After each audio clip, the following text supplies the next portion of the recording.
Hello प्रिय दोस्तों, आपका स्वागत है इंडिया जी के क्लासेज हार्दिक के अंतर्गत।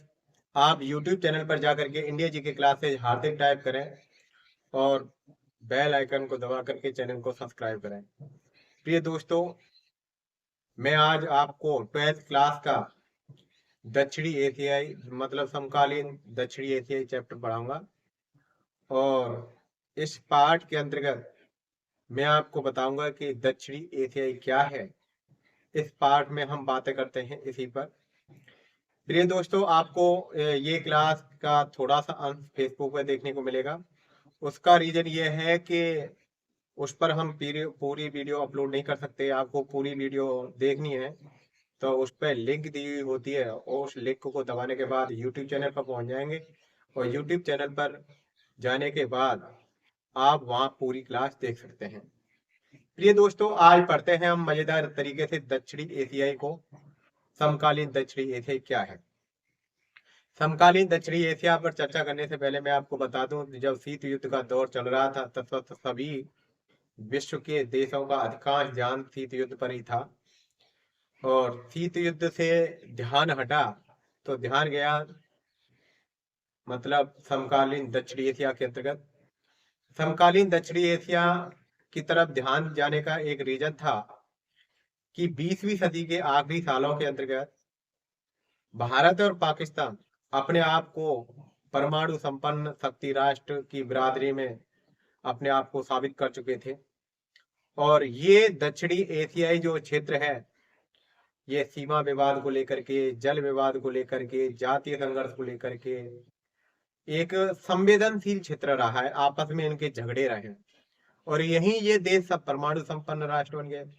तो कहीं ना कहीं जनता इनको सबकी नजर से देखने लग गई कि यदि आपस में झगड़ा हुआ तो ये परमाणु बमों का प्रयोग कर सकते हैं। इसलिए इनके लिए सोचा भाई दक्षिणी एशियाई देश आपस में मिल करके सहयोग करें, आपस में मिलजुल करके कुछ करें। इन्हीं चीजों के बारे में आज मैं आपको अध्ययन कराऊंगा इस पाठ के अंतर्गत। इसको बड़े मजेदार तरीके से पढ़ते हैं प्रिय दोस्तों। बहुत ही सिंपल है, ज्यादा इसमें वो है नहीं। प्रिय दोस्तों, अब मैं चर्चा करता हूँ समकालीन दक्षिणी एशिया के अंतर्गत। तथा समकालीन दक्षिणी एशिया को समझने से पहले मैं थोड़ा सा आपको बता दूं कि जैसे भारत और पाकिस्तान के जब मैच होते हैं तो ये इसके यहाँ जो व्यवहार देखने को मिलता है उसके बारे में मैं आपको बता रहा हूँ। किसके अंतर्गत? समकालीन दक्षिणी एशिया। समकाल का मतलब होता है एक ही काल के। दक्षिणी एशिया शब्द किन सब देशों के लिए प्रयोग हुआ है? ये 7 देश हैं, उनके लिए 7 देशों के लिए दक्षिणी एशिया शब्द का प्रयोग किया है। उनमें से चीन भी नहीं है। प्रिय दोस्तों, आपको मैं एक मजेदार ट्रिक से बताऊंगा 7 देश कौन से हैं। इसकी ट्रिक्स है एमबीबीएस पिन। इससे 7 देश कंप्लीट होते हैं। इन 7 देशों के अंतर्गत जो व्यवहार देखने को मिलता है वो ये देखने को मिलता है सद्भाव का व्यवहार। जैसे भारत और पाकिस्तान के मध्य में जब मैच होता है तो हमको अमूमन देखने को मिलता है कि भारत के लोग पाकिस्तान में, पाकिस्तान के लोग भारत में जब जाते हैं मैच देखने के लिए तो वहां के लोग गर्म जोशी से स्वागत करते हैं, एक दूसरे से मिलते हैं। तो मतलब इन देशों के मध्य में जो व्यवहार है वो इस तरह का है कि भाई सद्भाव देखने को मिलेगा। सद्भाव के साथ में तुमको निराशा का मतलब सद्भाव के साथ में शत्रुता का भाव भी देखने को मिलेगा। आपस में देशों में तनातनी भी रहती है। सद्भाव, शत्रुता, आशा, निराशा और यहाँ आपस में मेलजोल की जगह आपस में शत्रुता का भाव भी आपको देखने को मिलेगा। तो इस तरह का डामाडोल स्थिति है यहाँ पर। आशा सद्भाव है तो शत्रुता भी देखने को मिलेगी और आशा है तो निराशा भी देखने को मिलेगी। जहाँ विश्वास है तो वहां निराशा, विश्वास है तो वहां पर शंका की नजर से भी देखने को मिलेगा। ऐसा व्यवहार दक्षिणी एशिया के अंतर्गत यानी कि ज्यादातर हम बात करें भारत और पाकिस्तान के मध्य में देखने को मिलता है। दक्षिणी एशियाई शब्द का जो प्रयोग हुआ है वो कौन से 7 देश हैं उनको मैं आपको एक ट्रिक से बताता हूँ। समकालीन दक्षिणी एशिया, समकालीन दक्षिणी एशिया, दक्षिणी एशिया,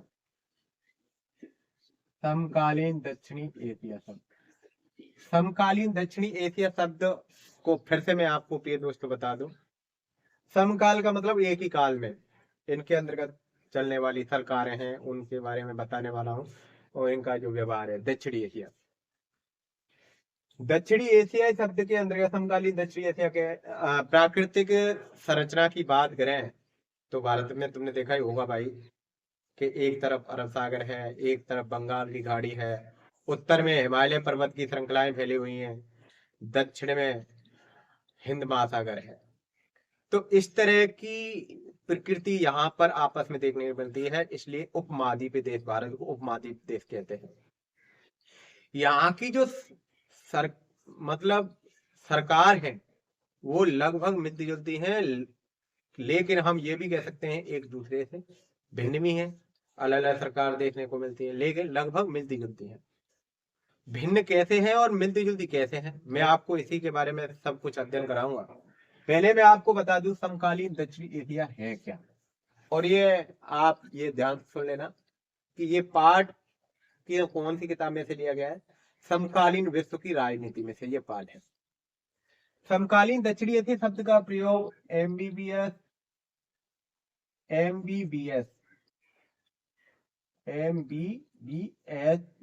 और ये पेन, ये ट्रिक्स है। और ये 7 देशों को 1 2 3 4 5 6 और 7, इन 7 देशों के लिए समकालीन दक्षिणी एशिया यानी कि दक्षिणी एशिया शब्द का प्रयोग किया। समकालीन दक्षिणी एशिया 7 देश हैं कौन कौन से, ये क्या है प्रिय दोस्तों, ट्रिक्स है। ट्रिक्स एमबीबीएस पेन, अब एम से है मालदीव, ये कितने देशों का समूह है। समकालीन दक्षिणी एशिया 7 देशों का समूह है। 7 देशों का समूह, 7 देशों का समूह, 7 देशों का समूह है। इसमें 7 देश हैं कौन से। एम से मालदीव,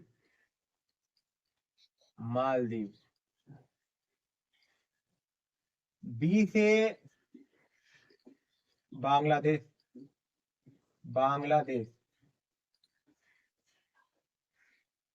और बी से भूटान,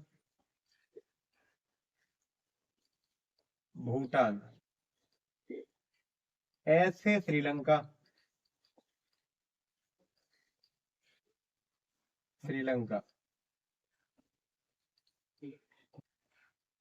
पी से पाकिस्तान, और छठवां है आई से इंडिया,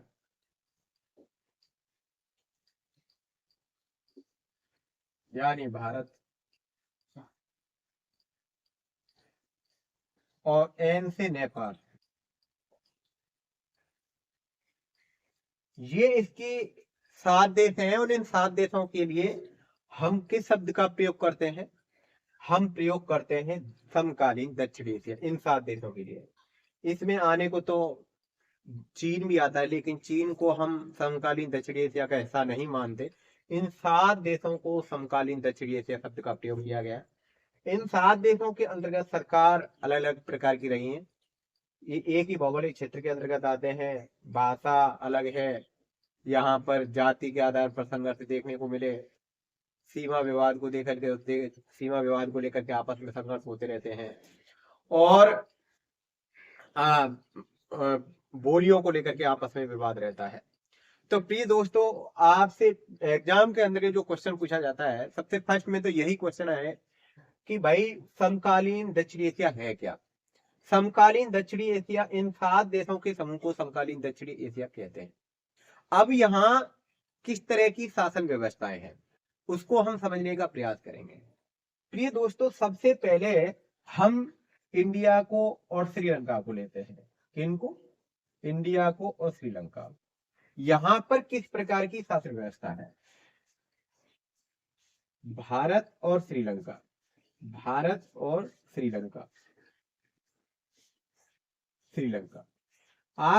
मैं आपको बता दूं, भारत को आजादी कब मिली, 1947, 15 अगस्त 1947 को आजाद हुआ भारत। और श्रीलंका आजाद कब हुआ, 1948 में आया। लेकिन एक खास मैं बात आपको बता दूं भारत के अंतर्गत जब से देश आजाद हुआ है तब से लगातार भारत में लोकतांत्रिक व्यवस्था बनी हुई है और कोई शासन व्यवस्था आई नहीं है। लोकतांत्रिक व्यवस्था को सराहाया है जनता ने और लोकतांत्रिक व्यवस्था को सर्वोपरि रखा है। श्रीलंका के अंतर्गत बात करें तो श्रीलंका के अंतर्गत भी इसी तरह की व्यवस्था है। वहां जातीय संघर्ष जरूर देखने को मिला, सिंहली लोगों और तमिल लोगों के मध्य में झगड़ा अभी जो देखने को मिला, लेकिन वहां पर भी कोई अन्य शासन व्यवस्था नहीं स्थापित हुई है, लोकतांत्रिक व्यवस्था ही चली है जब से आजाद हुए हैं अब तक। प्रेजेंट में दोनों देशों की स्थिति यह है, भारत और श्रीलंका देश की। अब प्रिय दोस्तों, हम बात करते हैं किस देश की, हम बात करते हैं कि भूटान की। भूटान देश लेते हैं। भूटान, भूटान के अंतर्गत क्या है और नेपाल के अंतर्गत क्या है, पहले मैं बात करता हूं भूटान के अंतर्गत। भूटान में 2008 के अंतर्गत यहां पर संवैधानिक राजतांत्रिक प्रणाली चलाई। संवैधानिक राजतांत्रिक प्रणाली, राजतंत्रात्मक संवैधानिक राजतंत्रात्मक प्रणाली अपनाई गई। बहुदलीय प्रणाली अपनाई, कैसी? बहुदलीय। बहुदलीय संवैधानिक राजतांत्रिक प्रणाली का मतलब होता है संविधान यानी कि राजा होगा और राजा की जो सलाह, मतलब राजा किसके काम से करेगा, उसकी एक वो कुछ लोगों की सभा बनाएगा और उस सभा के अनुसार वो शासन करेगा। कुछ लोग उसके सभा के अंतर्गत होंगे और उसके अनुसार राजा को शासन करना पड़ेगा। संवैधानिक राजतंत्रात्मक प्रणाली अपनाई गई, ये भूटान में 2008 की बात है। अब मैं बात करता हूं नेपाल की। नेपाल, यहां पर राजतंत्रात्मक राजा का शासन रहा, लेकिन 2008 में संवैधानिक राजतंत्रात्मक मतलब राजा प्रमुख रहेगा लेकिन बहुदलीय प्रणाली रहेंगी। इस तरह से इन्होंने व्यवस्था की थी भूटान के अंतर्गत। अब प्रिय दोस्तों बात करते हैं नेपाल की। तो नेपाल के अंतर्गत 2006 में संवैधानिक राजतंत्रात्मक प्रणाली देखने को मिला। संवैधानिक राजतंत्रात्मक प्रणाली, संवैधानिक राजतंत्रात्मक प्रणाली, संवैधानिक राजतंत्रात्मक प्रणाली देखने को मिली। और 2008 के अंतर्गत, कब? 2008 में यहां राजतंत्र को खत्म करके राजतंत्र की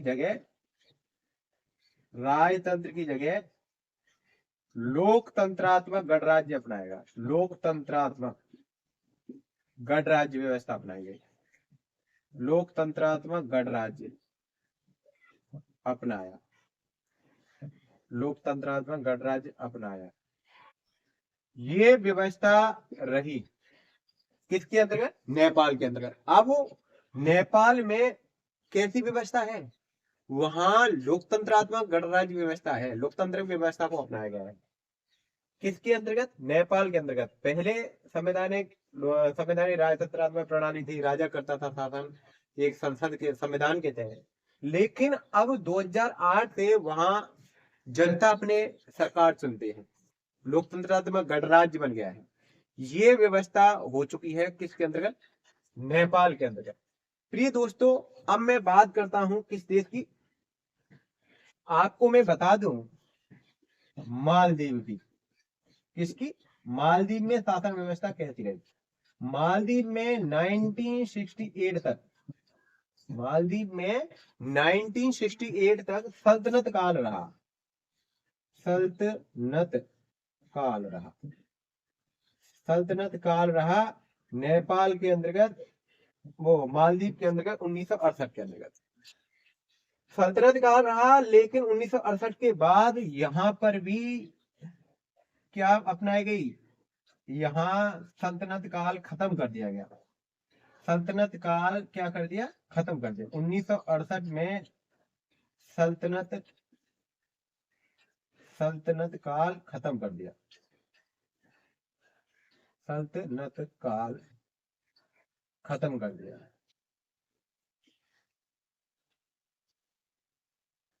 सल्तनत काल खत्म कर दिया। अब बात करता हूं दो देशों की। देखो, मालदीव की मैंने आपको बता ही दिया, भूटान का मैंने बता ही दिया, श्रीलंका का मैंने बता ही दिया, पाकिस्तान का जो छोड़ दिया, अभी भारत का बता दिया, नेपाल का बता दिया। अब रह गए दो देश, बांग्लादेश और श्रीलंका, वो बांग्लादेश और पाकिस्तान। बांग्लादेश और पाकिस्तान, इन दोनों की शासन व्यवस्था को भी समझो। बांग्लादेश और पाकिस्तान के अंतर्गत क्या हुआ, यहाँ कुछ समय के लिए तो शासन व्यवस्था रही लोकतंत्रात्मक, और कुछ समय के बाद यहाँ लोकतंत्रात्मक, यहाँ शासन व्यवस्था रही सैन्य शासन व्यवस्था। लोकतंत्रात्मक शासन व्यवस्था, सैन्य शासन व्यवस्था, दोनों तरह की शासन व्यवस्था रही है, जो अन्य देशों में देखने को नहीं मिली थी तुम्हें। लेकिन अन्य देशों के अंदर राजा का शासन रहा। लेकिन भारत और श्रीलंका की बात करें तो इन देशों के अंतर्गत हमें सीधा सीधा स्पष्ट देखने को मिला, भारत और श्रीलंका में, जब से ये देश आजाद हुए तब से लगातार वहां लोकतांत्रिक शासन व्यवस्था देखने को मिली थी। लेकिन यहाँ इन देशों के अंतर्गत लोकतांत्रिक शासन व्यवस्थाएं रेगुलर नहीं रही। कुछ समय के बाद वहां सेना के अधिकारियों ने कब्जा कर लिया देश पर, और सैनिक शासन व्यवस्था रही। फिर सैनिक शासन व्यवस्था को खत्म करके फिर लोकतांत्रिक व्यवस्था आई। इस तरह का उतार चढ़ाव यहाँ देखने को मिला। आपको प्रिय दोस्तों मैं बता दूं, बांग्लादेश और पाकिस्तान के अंतर्गत शुरुआत में, यानी कि शीत युद्ध के बाद, शीत युद्ध के दौर के बाद, शीत युद्ध के दौर के बाद यहाँ कैसा देखने को मिला, लोकतांत्रिक शासन व्यवस्था। लोकतांत्रिक शासन व्यवस्था देखने को मिली। लोकतांत्रिक शासन व्यवस्था, लोकतांत्रिक शासन व्यवस्था देखने को मिली। अच्छा, इसके बाद मैं आपको बता दूं कि पाकिस्तान में 1999 के अंतर्गत यहाँ सैन्य शासन व्यवस्था देखने को मिली। सैन्य शासन व्यवस्था, कैसी शासन व्यवस्था देखने को मिली, सैन्य शासन व्यवस्था देखने को मिली। और फिर 2008 के अंतर्गत यहाँ लोकतांत्रिक शासन व्यवस्था देखने को मिली। लोकतांत्रिक शासन व्यवस्था जो वर्तमान समय तक है। किस समय तक है, वर्तमान समय तक है लोकतांत्रिक व्यवस्था। और शुरुआत में लोकतांत्रिक व्यवस्था थी, जब से भारत और पाकिस्तान अलग हुए हैं तो वहां लोकतांत्रिक शासन व्यवस्था ही थी पाकिस्तान के अंतर्गत।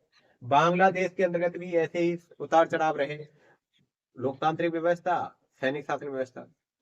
अब मैं आपको बता दूं कि इन देशों की शासन व्यवस्था को देखने से आपको इतना तो एहसास हो गया होगा कि इन देशों की शासन व्यवस्थाएं लगभग मिलती जुलती रही हैं, और इन्होंने ज्यादातर लोकतांत्रिक व्यवस्था को सपोर्ट किया है। इनकी लोकतांत्रिक व्यवस्था ने, मतलब अन्य शासन व्यवस्थाओं से बेहतर इन्होंने अपने आप को लोकतांत्रिक व्यवस्था माना है। और आपको मैं बता दूं कि इनके अलावा मालदीव के अंतर्गत वहां पर अध्यात्मक शासन व्यवस्था है। अध्यात्मक लोकतांत्रिक शासन व्यवस्था, अध्यात्मक लोकतांत्रिक व्यवस्था, लोकतांत्रिक व्यवस्था, यानी कि एक व्यक्ति, राष्ट्रपति के हाथ में शक्ति होगी, इस तरह का है। अब आपके सारे, मैंने आपको देशों के बारे में, 7 जो देश थे उनकी शासन व्यवस्थाओं के बारे में मैंने आपको बता दी। अब मैं थोड़ा सा बता देता हूं कि आप इतना तो समझ गए होंगे कि इन देशों की शासन व्यवस्थाएं ज्यादातर मिलती जुलती रही है, थोड़ा बहुत उतार चढ़ाव रहा है। ये 5 देशों के सर्वे किया गया था, 5 देशों के अंतर्गत सर्वे किया, और 5 देशों के अंतर्गत जो सर्वे किया, इनमें से वो 5 देशों में सर्वे कैसे आया। देखो, 5 देशों के अंतर्गत जब सर्वे हुआ तो 5 देशों के सर्वे के अंतर्गत मैं आपको बता दूं, एक तो है सबसे टॉप पर बांग्लादेश। कौन सा देश, बांग्लादेश। बांग्लादेश के अंतर्गत लोकतांत्रिक व्यवस्था को सराहने वाले लोग मिले 93%। इन्होंने कहा कि लोकतंत्र सही है, लोकतंत्र सही है, लोकतंत्र सही है। इतने परसेंट लोगों ने कहा कि भाई लोकतांत्रिक व्यवस्था बेहतर है। बात करें बांग्लादेश के बाद भारत और श्रीलंका, भारत और श्रीलंका, इन देशों के अंतर्गत 92% लोगों ने यह कहा, कितने परसेंट लोगों ने? 92%, 92% लोगों ने क्या कहा कि भाई लोकतंत्र व्यवस्था सही है, लोकतंत्र व्यवस्था सही है। इतने परसेंट लोगों ने इसको सही माना। और चौथा देश बात करें हम पाकिस्तान की, पाकिस्तान के अंतर्गत ये कहा कि भाई 84% क्या सही है? लोकतांत्रिक व्यवस्था सही है। और नेपाल की बात करें तो नेपाल के अंतर्गत 79% लोगों ने यह कहा कि भाई कौन सी व्यवस्था सही है? लोकतंत्र व्यवस्था सही है। ये सर्वे किया गया था इन देशों के अंतर्गत, यानी कि इन देशों की लोकतांत्रिक व्यवस्था एक जैसी रही। इन लोगों का, ऐसे इन देश के लोगों का लोकतंत्र के मूल्यों के प्रति, आदर्शों के प्रति विश्वास ज्यादा था, उनकी लोकतांत्रिक व्यवस्था की सराहना की गई। तो प्रिय दोस्तों, ये था तुम्हारा समकालीन दक्षिणी एशिया। तो अगली क्लास के अंतर्गत मैं आपको बताऊंगा कि प्रत्येक देश के अंतर्गत नेपाल में कैसे, कितने समय से कितने समय तक, भूटान देश के अंतर्गत, भारत के अंतर्गत, पाकिस्तान के अंतर्गत, मालदीव के अंतर्गत, सब देशों में शासन व्यवस्थाएं कितने समय से कितने समय तक रही और इनका संबंध किस तरह से रहा। अगली क्लास में, अगले पार्ट के अंतर्गत हम इसी बातों का अध्ययन करेंगे। ये क्लास में यहीं स्टॉप करने का प्रयास करूंगा। तो प्रिय दोस्तों, मैंने आपको समझाने का प्रयास किया कि समकालीन दक्षिणी एशिया क्या है, समकालीन दक्षिणी एशिया की तरफ ध्यान क्यों गया देशों का। विश्व बिरादरी में ये 20वीं सदी के आखिरी देश, 20वीं सदी के अंतर्गत, 20वीं सदी के आखिरी सालों के अंतर्गत ये देश अपने आप को परमाणु संपन्न राष्ट्रों की बिरादरी में अपनी पैठ बना चुके थे, मतलब अपना स्थान बना चुके थे। तो उनका ध्यान इनकी तरफ गया, विश्व के देशों का। और उनका मानना था कि भाई ये दक्षिणी एशिया के जो देश है, इनमें आपस में झगड़ा चलता रहता है, कभी सीमा विवाद को लेकर के, कभी जल विवाद को लेकर के, कभी जाति को लेकर के, कभी विद्रोह होते हैं। तो उन्होंने इस क्षेत्र को संवेदनशील माना कि कभी भी खतरा मंडरा सकता है, आतंकवादी, पाकिस्तान तो आतंकवादी को बना देता है। तो इस तरह से जो मुद्दे देखने को मिले, तो प्रिय दोस्तों, ये इस तरह सा मामला आया समझ में। और इन्हीं के मतलब समकालीन दक्षिणी एशिया कहते कैसे हैं। मैंने बहुत मजेदार ट्रिक से आपको समकालीन दक्षिणी एशिया के 7 देश बताए। श्रीलंका इसके अंतर्गत, वो चीन इस देश के अंतर्गत नहीं आता। कभी कभी हम चर्चा करते हैं तो भौतिक संस्कृति के अंतर्गत तो मालदीव, वो म्यांमार और अफगानिस्तान के बारे में कभी कभी जिक्र कर लेते हैं, लेकिन समकालीन दक्षिण एशिया के 7 देशों के बारे में ही बताया जाता है। आपको 7 देश ही बताने हैं इसके बारे में। ये मैंने आपको ट्रिक्स बता दी है, एमबीबीएस पिन। ये दोस्तों, 2 ट्रिक्स के माध्यम से आप किसी क्वेश्चन को याद करेंगे तो वो लंबे टाइम तक तुम्हारी मेमोरी में बना रहेगा। यदि आप उसको दूसरे विधि से करते हैं तो वो जल्दी भूलने के हमारे चांस रहते हैं। वैसे आपको याद रहे तो बहुत अच्छी बात है। ये एक सूत्र होता है, सूत्र के माध्यम से हम किसी बात को दिमाग में फीड करें तो वो लंबे टाइम तक रहेगा। तो प्रिय दोस्तों, मैंने आपको समकालीन दक्षिणी एशिया के बारे में बताया है पहले पार्ट के अंतर्गत, और दूसरी क्लास के अंतर्गत मैं आपको इस पार्ट के बारे में आगे विस्तार से अध्ययन कराऊंगा और पढ़ेंगे बहुत मजेदार तरीके से। तो प्रिय दोस्तों, मैंने इन सारी चीजों को बताया। इसमें ज्यादातर जो क्वेश्चन बनता है इस पार्ट के अंतर्गत, कैसे कैसे क्वेश्चन बन सकता है सुन लो। पहला क्वेश्चन तो यही बनेगा कि भाई समकालीन दक्षिणी एशिया है क्या। 2 नंबर में क्वेश्चन पूछ सकता है कि समकालीन दक्षिणी एशिया किसे कहते हैं, डिफाइन करो। तो आपको बताना पड़ेगा। आधा सादा का क्वेश्चन बना देगा, एक देश को छोड़ देगा, 4 एक देश अन्य का दर देगा, 3 देश दक्षिणी एशिया का रख देगा। और आवास आधा में भी पूछ सकता है, 2 प्रकार के इस तरह से क्वेश्चन पूछ सकता है, 2 नंबर का, 1 नंबर का। प्रिय दोस्तों, फिर उसके बाद पूछ सकता है कि इनकी शासन व्यवस्थाओं के बारे में बताइए, जो मैंने आपको बताया। 1 नंबर में ये भी पूछ सकता है कि भाई कि भारत मतलब कौन से 2 देशों के अंतर्गत दक्षिणी एशिया के लोकतांत्रिक व्यवस्था लगातार कायम रही आजादी के बाद से और वर्तमान तक। तो आपको वो भी ध्यान रखना पड़ेगा। मैंने बताया था कि भाई भारत और श्रीलंका के अंतर्गत आजादी से लेकर के और वर्तमान तक वहां पर शासन व्यवस्था देखने को मिली थी। तो आपको ये भी पूछ सकता है कि कौन से 2 देशों के अंतर्गत सैनिक शासन व्यवस्थाएं आपको मतलब लोकतांत्रिक और सैनिक दोनों तरह की शासन व्यवस्थाएं हमको देखने को मिली। तो इस तरह से इनमें से क्वेश्चन बनेंगे। और आपको पूछ सकता है कि भाई नेपाल के अंतर्गत राजतंत्रात्मक शासन व्यवस्था कब खत्म हुई थी और लोकतंत्रात्मक गणराज्य कब बना था, भूटान संवैधानिक राजतंत्र कब बना था, मालदीव का सल्तनत का काल कब से कब तक रहा था। ये सारी चीजों के बारे में मैंने आपसे चर्चा की है बहुत अच्छे से, और आप इसमें से अच्छे से जवाब दे सकते हैं। प्रिय दोस्तों, इसी तरह हम दूसरा पार्ट लेकर के दूसरी क्लास में आपके सामने उपस्थित होऊंगा। ये पहली क्लास के अंतर्गत बेसिक बातें मैंने आपको बता दी। दूसरी क्लास के अंतर्गत हम अध्ययन करेंगे कि बांग्लादेश के अंतर्गत शासन व्यवस्था कैसी चलती हैं, भारत के अंतर्गत कैसी है, पाकिस्तान के अंतर्गत कैसी है, नेपाल के अंतर्गत कैसी है, भूटान के अंतर्गत कैसी है, मालदीव के अंतर्गत कैसी है, श्रीलंका का क्या है। इन सारी चीजों के बारे में अगली क्लास में हम अध्ययन करेंगे सारी चीजों पर। प्रिय दोस्तों, आपको ये क्लास बहुत अच्छी लगी हो तो आप साथ वालों के साथ में शेयर करें इस क्लास को ज्यादा से ज्यादा, ताकि हमको भी मोटिवेशन मिल सके और वो बच्चे इसका लाभ ले सके।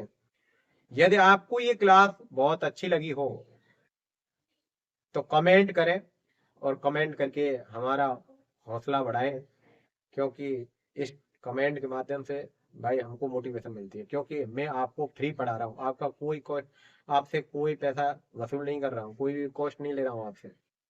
तो आपका इतनी नैतिक जिम्मेदारी तो होती है कि चैनल को, एक पहली बात तो चैनल को सब्सक्राइब करें, और चैनल को सब्सक्राइब करने के बाद वीडियो को ज्यादा से ज्यादा बच्चों तक पहुंचाएं, ताकि वो भी हमसे जुड़ सकें।